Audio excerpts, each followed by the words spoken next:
Hey all, thank you all so much for joining me for episode 9 of COVID Confessions 1 year later here on the J in Transit podcast. Cannot wait to bring you my dear friend Makeba and her story of self-discovery as we have all tried to navigate this pandemic. I hope you enjoy, and I'll see you on the other side.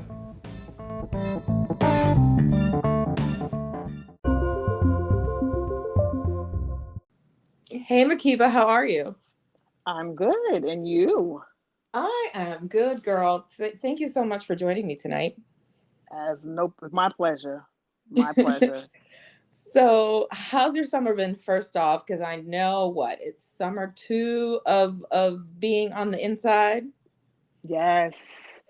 The summer for me this year has been quite slow. Mm-hmm. Um, I haven't really done much due to COVID. Still trying to readjust, get back into this new normal that we have that we're experiencing right now. Right. So it's been pretty slow for me. Yeah, I think I've gotten that mixed response from a few folks. Others, have been like, "Oh, I've been ripping and running," and Hmm. the majority of the folks are like, "I'm taking it easy because I still don't know what's going on." Yeah, I'm that. That's me. I'm the take it easy person. Got it. Well, I would love to hear a little bit about your journey. So I know when we first became friends, we were, going hard at the gym. So we were in person. We were trying to make these bodies right and tight. And we had so many plans Hmm. leading into 2020. Do you remember any of those plans that you had? In terms of physical plans, like our body plans, Body plans, career plans, family plans. I mean, I think, when we met, I was definitely in my it's time to get this body right mode. And I think I was working out a lot during that time period. And I was trying to figure out my way professionally as well. Hmm. But there was no immediate rush. But I knew it was something that I needed to, focus on more so at that time. So pretty much that was the plan. Those were the goals. That was the agenda. Right. Um, but then, COVID hit and turned everything around. Right. So, one of the unique things about you as my guest on my podcast is that you are married to a first responder. Hmm. Tell us how those first days were as you saw your plans, maybe or so, coming to a halt, and then seeing your partner having to put himself out on the line every day. That's an interesting question because, that is something that is always on the forefront of my mind anyway. Hmm. But when you're with someone in that profession for a long period of time, you're not focused on it as much, of course, until, heightened things happen. So naturally, when things turned for the worse, I was scared. I'm going to be honest. I was scared. I thought a lot about what did it mean for my family. I thought a lot about, there was no way for him to not be out there. What does this look like? And I immediately went into fight mode, Mm. like straight up survival. And as a social worker, because I'm a social worker, I knew immediately that my focus was going to have to be my mental health and Right. how this was going to impact my mental health, but then also how I was going to try and be strong enough to maintain, for my child as well. Right. Um, and so that was the focus. I mean, I went nuts, like literally Lysol, take your clothes off at the door, shoes off at the door, let me spray you down. It was a real challenge in the beginning, um, Right. for me and for him. Hmm. what were some of the dynamics that you kind of saw a shift during this period between you, him, or your family in general? I definitely think for us, um, we did, I would like to say, we pulled together. So it became teamwork. I mean, we automatically went into, both of us really went into fight mode. And so what was this going to look like? So like I had to increase like the level of cooking because it was like, okay, I know he's going to be out here a lot. He's going to need to have, you know, food to eat to replenish himself when he can, because, his hours ended up just being long hours. So, some of the domestic part of my life increased a lot, Mm, and that was a huge shift for me. Because like I said, I am a full-time social worker. Plus, I have a child, and then at the time, homeschooling was in place as well. So it was really holding down the house at like 1,000 was the shift. mm, That was really the shift because I'm used to him, with his job for the most part his hours are long. So this is something that I do anyway. Ultimately, I don't want to say without him, but a lot of times it is, without him. But now it's increased by 100. mm. And so I had to kind of figure out what this was going to look like. Were there any new rules that you introduced other than the Lysol and the wipe downs and the, Wear, any cord? wear your mask. Wear your mask. And for a minute, no, really, for a minute, we even discussed you might have to stay in a hotel. Oh, wow. Hmm. Like Yeah. that's how serious I was about it. I was like, you're interfacing with all types of people. Because again, for us during COVID, it was also at the height of George Floyd. Right. And, that brought up on him being around hundreds and thousands of people with mask on and with mask off. So at some point we were talking about you might have to take them up on being in that hotel that they're offering Mm, to allow you to be there. But, for us, the way that we function as a couple, we don't separate from each other. And so at that point, I had to get into my head, like, I'm going to have to hold this down and we're going to have to just ride this out as much as possible. And therefore, as a result, I sort of put myself in a bubble. okay. And that was because I knew he would be in contact with so many people. Therefore, I would not want to bring that upon other people. I see. Okay. So when you put yourself in a bubble, what were you doing differently than others? I literally, till this day, we're how many months into this? A year and a half. Yeah. I have not mixed with any friends and family yet. Mm, So I have stuck to my core family, which is my husband and my child, and that's it. mm, And I was really strict about it. I've missed a lot of milestone occasions. I've missed weddings. I've missed milestone birthdays because I just refuse to put myself at risk and other people at risk. And it, that was a challenge. I mean, it caused me to implement a lot of boundaries hmm. um, for myself and for my friends and my family. So that was the major thing that I put in place. I refused to go anywhere. Was your partner also putting up the same boundaries and No. barriers? No. Mm-mm. And I think it's because, you know, he had to be out in the world. He was Mm, considered essential. So yeah. for him, it was different. Mm, I don't think he was worried, but I think he operates in the space of survival all the time that is second nature. So he definitely was not as most people would say I probably was pretty extreme about it. But that definitely wasn't him. But because I worked from home, and I had already been working from home before COVID. So for Right. me, it wasn't much of a shift. That wasn't a Mm. shift for me.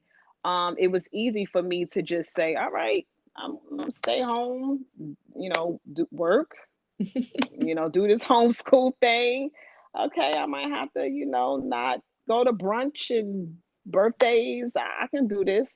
And I again, like I said from the beginning, that's when I started focusing on my mental health a lot more, and that I knew I was going to have to be intentional about the things that I read, listened Mm. to, watched, because I knew that I was taking myself out of um the things that would support me, which is usually, family, friends, and all of that. So, yeah. Wow, that's because my next question were what were some of the steps and boundaries that you put in place? And intentionality is definitely a boundary, Hmm. or right? Yeah, yeah, definitely. I was a stickler for not going out. Like, I would get invitations to go to brunch, or,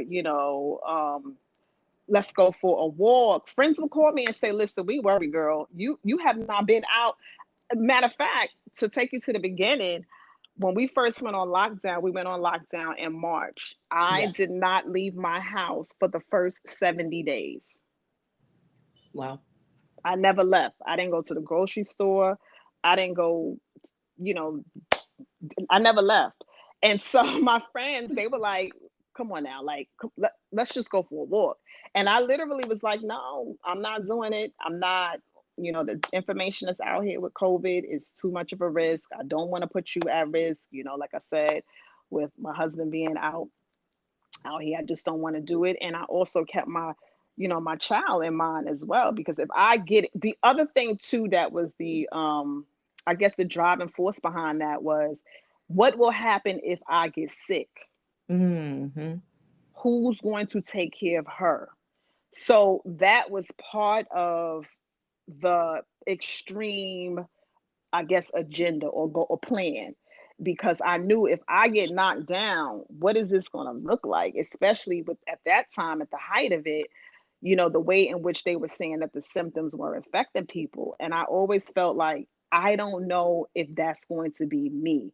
Like, I don't Mm. know. I don't want to risk being that one person where that's going to be me. So I'd rather not.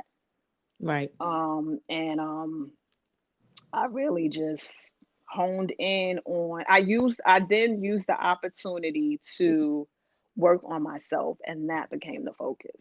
Okay. So what would you say is one of the stark differences between the Makeba of March 2020 and the Makeba of August 2021? Ooh, good question. Um, I think now I am really finally trying to walk more within my purpose. Mm. And what I mean by that is, um, everything that I do at this point forward has to be in line with myself. And so for I'm me, sorry. If you could repeat that, has to be in line with where you're going in some point. right, right. So whether that is my future professional, my future, what it looks like to be a mother, my future, what it looks like to be a wife, it has to be in line with that. Mm. Because pre-COVID, right? I don't think many, I'm not gonna say many of us, I personally did not have the opportunity to operate in that way, right? Because of the hustle and bustle of just life. Mm. And so COVID gave me the opportunity to kind of tease out some of the things that I knew never sat well with me, but I went with it because of the hustle and bustle of life, not wanting to take the opportunity to make the necessary changes. And Right. so the person that I am right now, I'm really focused on trying to see growth within myself, in a different way. Right. Right. Did you see any differences in your partner and how he related to the world and then in turn to you? Yeah, I mean, it's a running joke because he would say, "What is happening with you? You know, what is going on?" And for a long time, because like I said, because I've been so extreme with it, I think he began to get a little nervous. He may not admit this, but I think he was getting nervous. Like, you might need to see somebody, because he said that like several times. You might need to see somebody. Like, you not getting out, like, you okay, like, are you, what's going on? And so I think it was very difficult for him to see this, I guess, new person, like this shift. And I don't think he recognized, and maybe I didn't even recognize either, that I really was operating in survival mode. I see. Yeah. And that's what it was for me. Like, I have to make sure that myself and my family, we survive this, because we didn't know how long it was going to be, Right. you know. But I think that was the primary thing for him. Like, okay, something like, talk to me a little bit more about this. Like, what exactly is your motivation? Like, let's talk about, how is this really, affecting you, affecting us. But in terms of how things affected him, he's not much of a sharer in that sense. Again, I think it's just because of who he is and because of his profession. But there was a lot of check-ins, especially, during the George Floyd period, about, how he was feeling. And I do think, not speaking for him, but I do think it weighed very heavy on him Mm, during this time. right. How did you both keep up the partnership?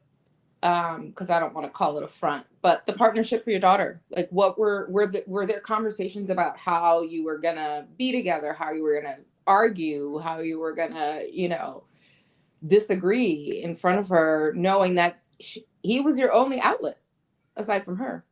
Yeah, no. We didn't discuss it. I mean, it kind of, unfortunately during this time period, um, she couldn't be shielded from a lot of things. Hmm. And so as a result, there were a lot of, conversations afterwards with her about, the difficulty of things, explaining why, there may have been some difficult moments that she may have heard, between he and I.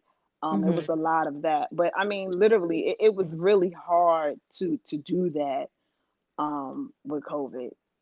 Mm. I mean, because I was doing everything, like I said, homeschooling, worried about him, working a full-time job. It was like, it was a lot. And to be quite honest with you, I don't even think I recognized how much it was until just Mm. recently. Mm. What lifted or weighed heavier on you just recently to make you realize how much you'd taken on? When I lost the motivation to work out and care for my physical health, Wow.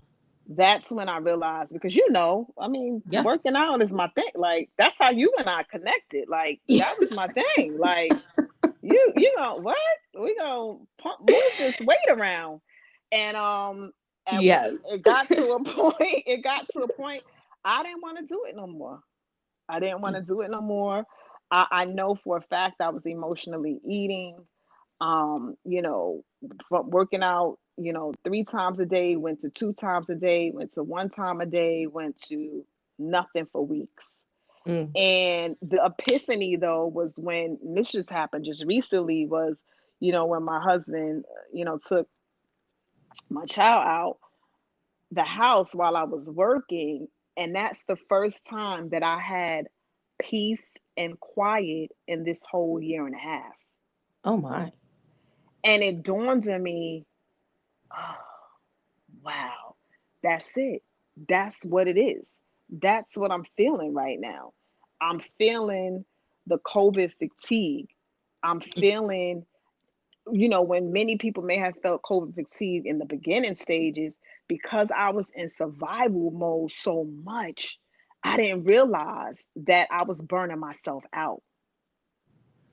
Yeah. And that's when it dawned on me, like, yeah, yeah, you've been doing a lot. So does that then change the focus of your mental health, right? Because survival mode is a way of protecting your mental health. What is it Hmm. looking like now that you're like, wait, I've taken on way too much shit? Yeah, I've shifted. I've shifted. No, really, I've shifted. Even, even with working out, right? It's changed from, our normal high intensity workout to maybe you need meditation. Maybe Mm, you need Pilates. Maybe you need yoga. You know what I mean? So it's more about being a little more kinder to my body because that's what I need right now. okay. Um, and then also relying on, the type of books that I'm reading now are different because again, at that time, I went into, I was also in heavy mode with, I got to raise my level of consciousness right now. So I started reading everything. Like I went back to like the autobiography of Malcolm X. I went to like James Baldwin, The Fire Next Time. I went back to like, some books from, you know, um, Tanashi Coates. Like I was the new Jim Crow. Like I was deep and heavy in that. And Mm, so, now the shift is more about, okay, I just picked up a book called Drop the Ball, and it's by Tiffany Dufu, and it's about mothers who feel like, society perpetuates, this gender role thing, and we have to do it all.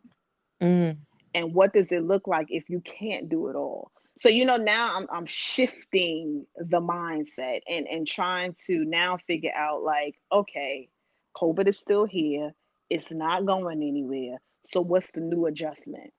right. Right. Is it a change or epiphany that's resonated with your husband? I don't know. I don't think so. I don't. I don't. I really don't know. I don't. I don't. I don't. Mm-mm.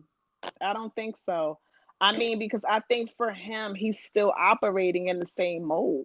You Right. know, COVID is still here, right? But there's a different element to it now, right? So now, we're just opening back up. So now the focus goes from, oh, you guys may not have had so many people out to, okay, we back to concerts and parties and, all of that stuff again. So I don't think for him, yeah, I would have to ask actually. I guess I asked the question because you said he was worried when you were solely focused on being inside, protecting yourself, your daughter, and him, Mhm. to the point where it was a complete isolation to now it seems like you've loosened it. So I just wondered if he Oh, in noticed. relation to that, Hmm. yeah, I mean, I think he's noticed because of obviously, it's baby steps for me, right? Like, Hmm. I just recently like went to the gym for the first time in July, like Woo! inside the gym for the Oh. very first time. Yeah, I didn't tell you that. Yeah, sorry, I forgot. But I went like 3 or 4 times, and so I've done that, and I went to like eat at a restaurant, but it No, had it had to be outside. It had to be outside though. of That course. that was like the rule.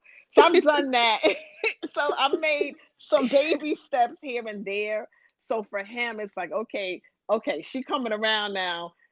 Can we travel? Now you doing too much. Now listen. He took that a little bit too far for my friend. Right, right. So yes, I do think that he's seeing some changes. and I don't think he might be as alarmed as he was before. Hmm. Um, but yeah, definitely. But just the other day, he tried to push it. Like, okay, can we?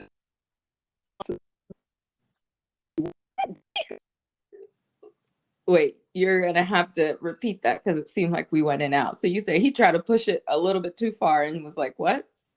Oh, can we go to Jamaica? And I was like, see, Oh, you doing too much. You just let me ease myself back into all of this.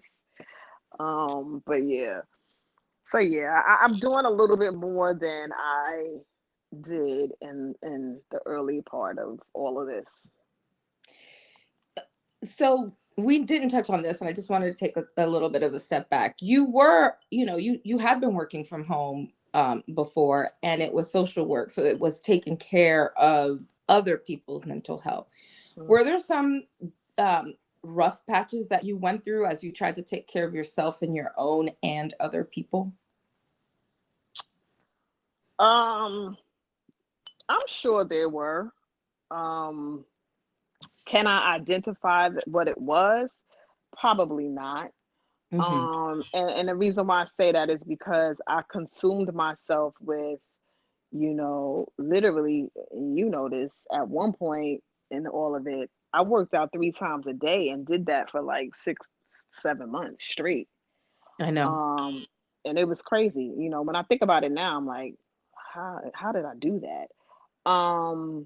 And then, I also, I'm a very spiritual person, so I, made sure I was reading things too that was very supportive to my spirit.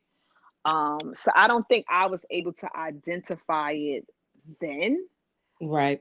but now looking back, I'm sure my mental health was definitely affected, like, because the way that I engrossed myself um in these things, yeah, for sure.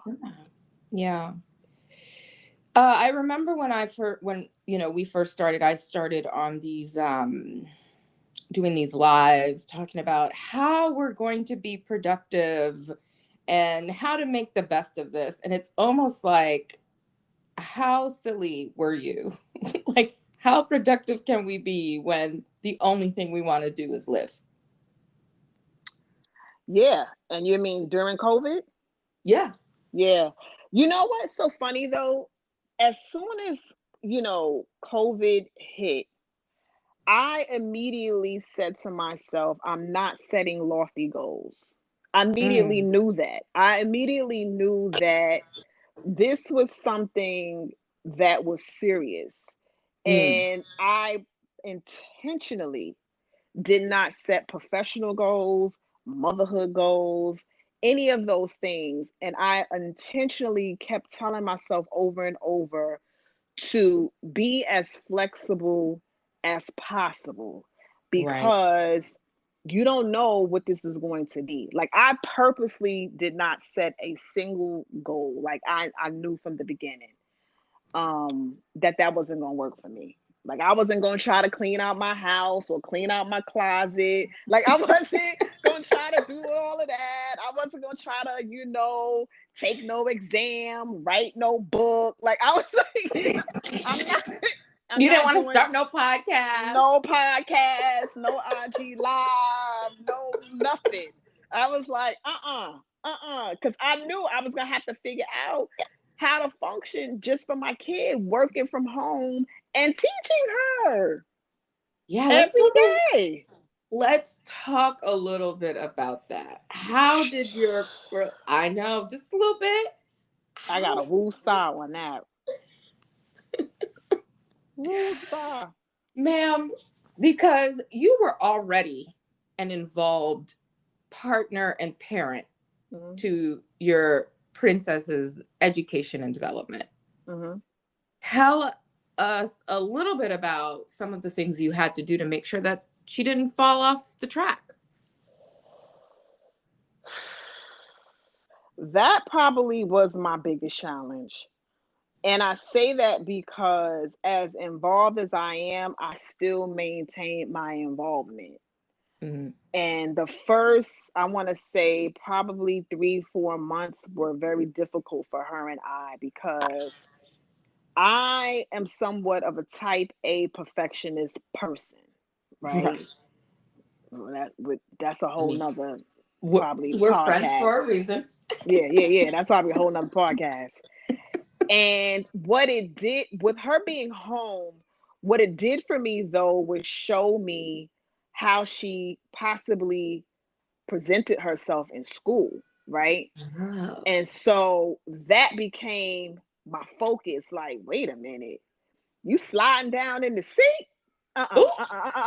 What? You know, so it was so like behavioral modification, like a lot of behavior modification was happening in the beginning. Like, you know, so between that though, and then also making sure that she stayed on target with the assignments, it Right. was like I took on a whole nother person's calendar, Yeah. because her stuff was synced to my phone.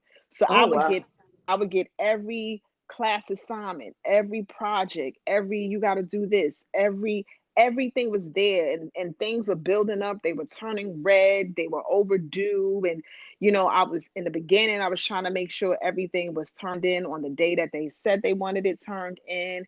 So it was Right. it began to be a lot of pressure for her and a lot of pressure for me. And then maybe, like I said, maybe like 4 months into it, I said, you know what? Mm-mm. At What this at this rate. And you so said it wasn't going to be sustainable at this rate? Mhm. oh, So what did you not at all. drop?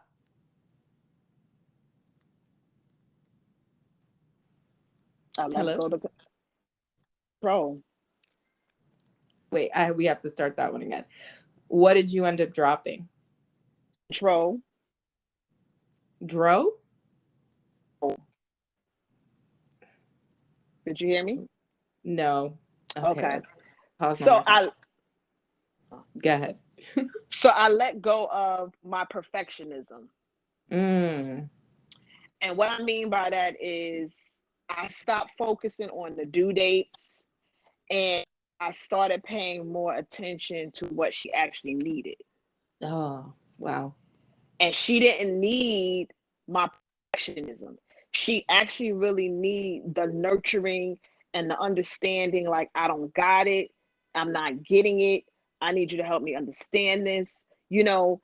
Yeah. And I also decided, and I probably waited a little, well actually too, let me step back. Yeah. She was out the first year, but then I also decided the second school year round I didn't send her back.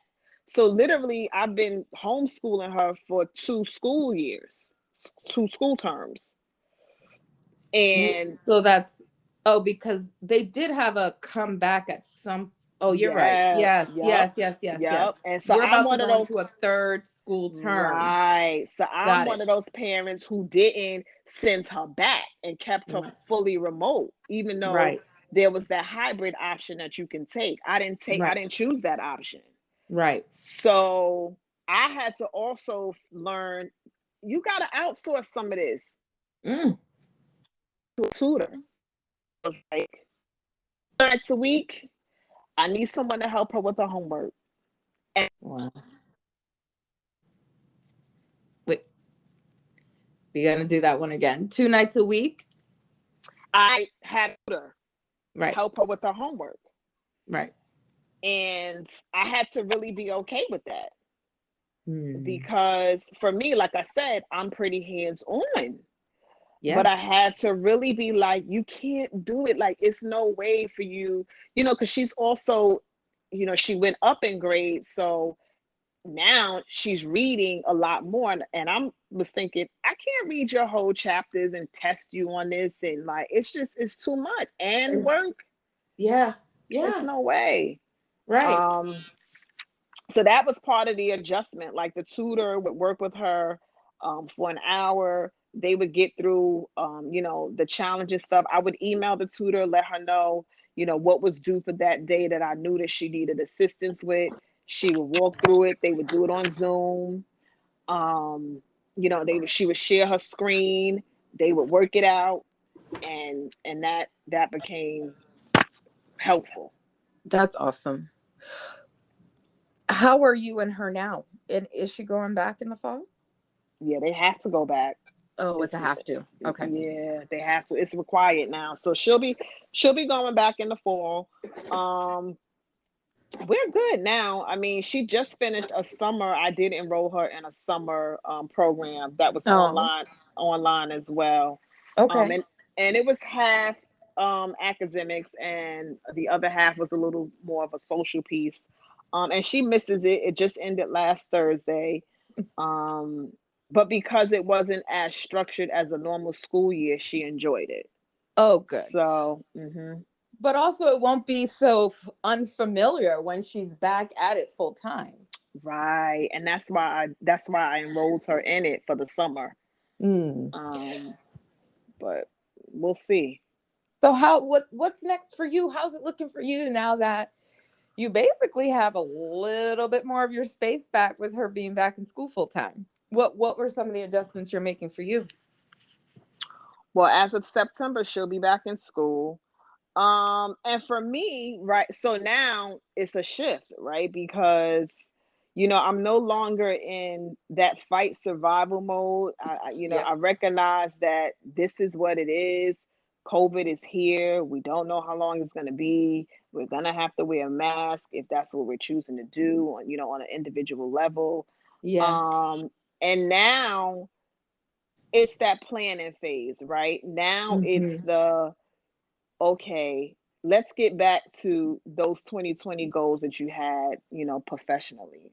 Let's get Mm. back to what does that look like for you and your family. Now is game plan time. Okay. Now is put it into action. So, that's pretty much where I'm at right now. That's the focus, you know, um, and just making sure that we remain as safe as possible, but I'm not as vigilant, I get hyper vigilant, I guess, about it. Right. um, and I'm looking forward to her going back to school. I'm looking forward to her being able to socialize with her friends, because here's the thing: I put myself in a bubble. She was in a bubble, Of course. so she hasn't been able to see, her family, her friends, physically. Right. But she, I always maintained, she talked on the phone a lot with her friends. She did Zoom activities on, with her friends and things like that. But it's not the same. It's not the Right. same. So I'm looking forward to her, going back to school and, readjusting, and also preparing for that readjustment too, because she's been with me for two school terms. We're probably going to have some readjustments to kind of go through. Right. Yeah, it's probably gonna be tough for her in the beginning. So I have to make room and space, for that as well. For the next couple of months that are coming up. Got it. I guess my last question. I mean, we can keep talking forever and ever. But how is this readjusting looking for hubby? I know he already asked you to travel, but are there other things that you think he's got caught onto along the way that may lead to some changes or differences in how you all relate? I don't think so. I mean, we have our roles. We Mm, function in a certain way, primarily because of the type of job that he has. There's just certain things that I have to hold down, and there's some things that he'll hold down. So I mean, for us, it's pretty much the same. We probably would just readjust a little bit, with you know me being hyper vigilant and stuff like that. But I will have to COVID for us, is increased, even though it's weird, because even though he was gone a lot more, mm, we still, it incited communication again. Mm. You know what I mean? Like, we definitely increased how much we communicate with each other. Because I think for a while, we've been together for many years, and the days of check-ins had changed. Like, I wasn't calling a check-in, he wasn't calling a check-in, and that's because we just got comfortable with life. You get comfortable that with everything is going to be okay. You get Right. you know what I mean? But I Yeah. think for us it was like a wake-up call, like, wait a minute, like, we need to go back to that. So, and like I said, with especially too with George Floyd, what happened for me at that moment, for the first 2 months of that, I wasn't sleeping because I was staying up at night, literally waiting for him to walk through the door. Wow. And, you know, I just was like uncomfortable because he had been through, several instances during that moment where it was a life or death situation for him personally. Wow. And me having to witness and see those things on the news. Right. So it caused us to really start to communicate. And I'm appreciative, as much as COVID has been hell. Yeah. There have been some positives that came out of it for us, in our marriage, for sure, in our relationship, definitely. That's great. That's great. And it's all a work in progress. So if there was one thing that you could tell your 2020 Makeba self, what would it be? My 2020. Yeah. The one coming right into this lockdown, being hyper Mm. vigilant. What would be the one thing you could tell her if you could go back? Be kind to yourself. Mm. Be kind to yourself. And also, make space for uncertainties. Mm. And that's something that's an ongoing intentional thing for me, not only just a 2020 thing, but, that's an ongoing thing, like learning to be kind and gentle with myself despite mishaps, mistakes, decisions, regrets, whatever it is. Um, Life happens, you know, and you have to be okay with life happening, right? It Mm. doesn't mean that it's the end of the world. It doesn't mean you don't get a do-over. It's like, as long as you can wake up and see the next day, you got an opportunity to shift whatever it is. So I think that's what I would tell myself. Mm. I lied. I had another question. Hmm. Though this will probably be I how knew I you end it. lied. I knew you lied. No, because I feel like I'm shortchanging you and my audience by not going back to Good. this theme that came up about roles. Oh Lord. Go ahead. Yes. Go ahead. Rolls. Rolls. I want to hear about what you are you reimagining roles now after this experience of having taken on the world, essentially. Absolutely. I mean, I think for me, and I don't want to say a lot of women, because Yes. there are listeners out there who will not feel this way. But for Correct. those that do feel this way, I'll phrase it in that way. You know, we take on gender roles subconsciously. Mm, Even when we say we're not. And what I mean by that is because I came from a two-parent household, and my mother did everything. mm, Everything. She right. worked as well too. But she Right. was one of those, old school cook, clean, laundry, fold cold clothes, bring, the plate to the table, all of that. And I grew up always saying to myself, I'm not doing none of that. Hmm. Like, it's gonna be some equality in my house. Like that was for like it's gonna be some equality in my house. But I think like just subconsciously, just by what you see, what is modeled, and all these different things, you end up doing it. Yeah. And you in the end, especially when you are a woman who is a working individual who is trying to elevate professionally, Mm, then that whole school of thought becomes a conflicted thought, and it brings about a lot of resentment. mm. And you then have to navigate and figure out how this is going to look and work in your relationship. And even though when you feel like you're with a quote unquote modern man, Right. a lot of times they not. Girl. They not. They They're say not. they not. I mean, they say they're modern, but they still want some of the elements of, I hate to say it, but the old school way. And Right. so, absolutely, COVID, has even, that it's come up for us as well, in the house. So we have to talk about what this is going to look like and how this is going to shift, Right. because he's also at the end of his career, Okay. well end of his career. Like enough is enough of end of his career.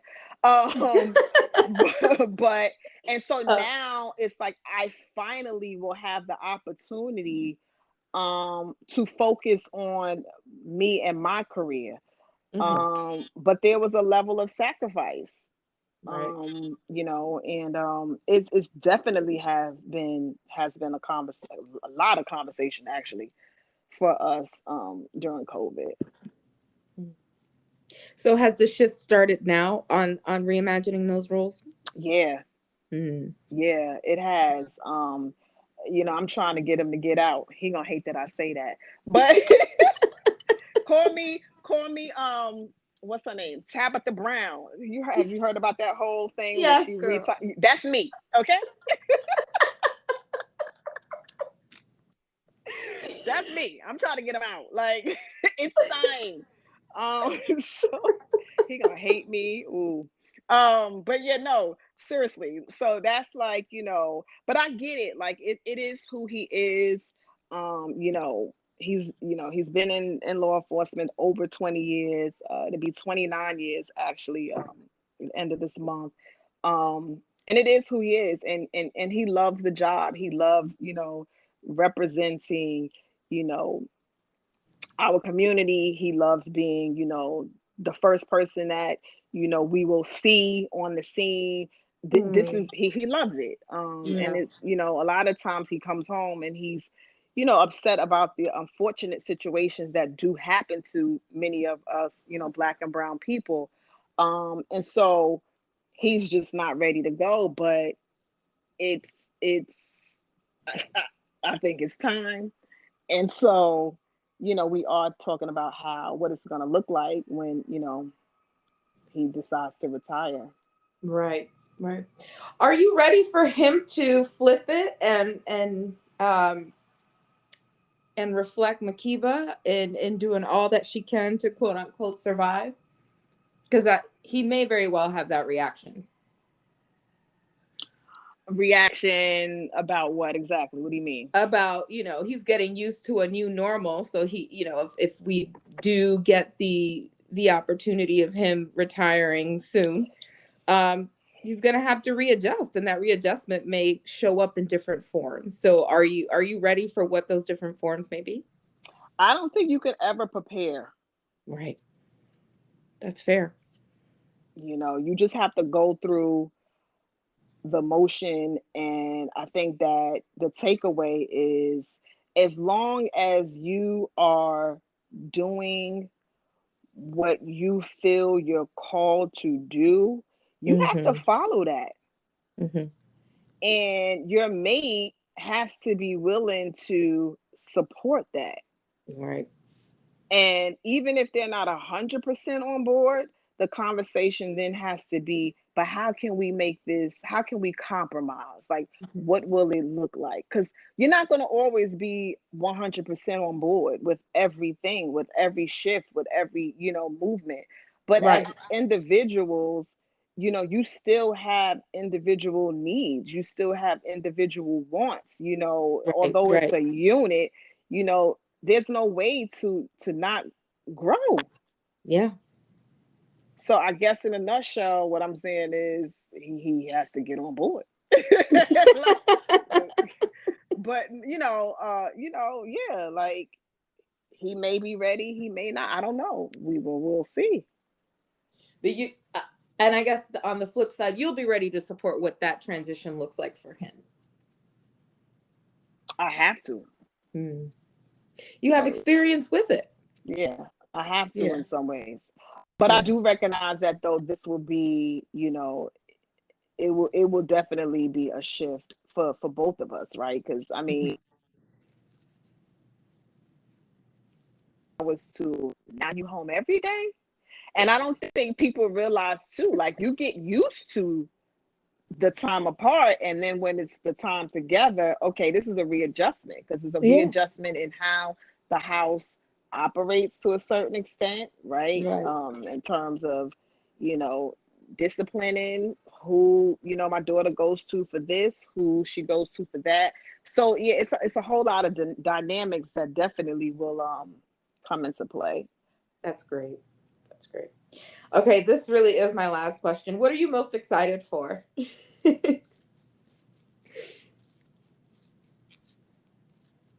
Is there one thing? Hello, Yes. I said, okay, this will really be my last question. hello, Hi. Can you hear me? hello. Hi. Can you still hear me? Hello? Makeba? Hello?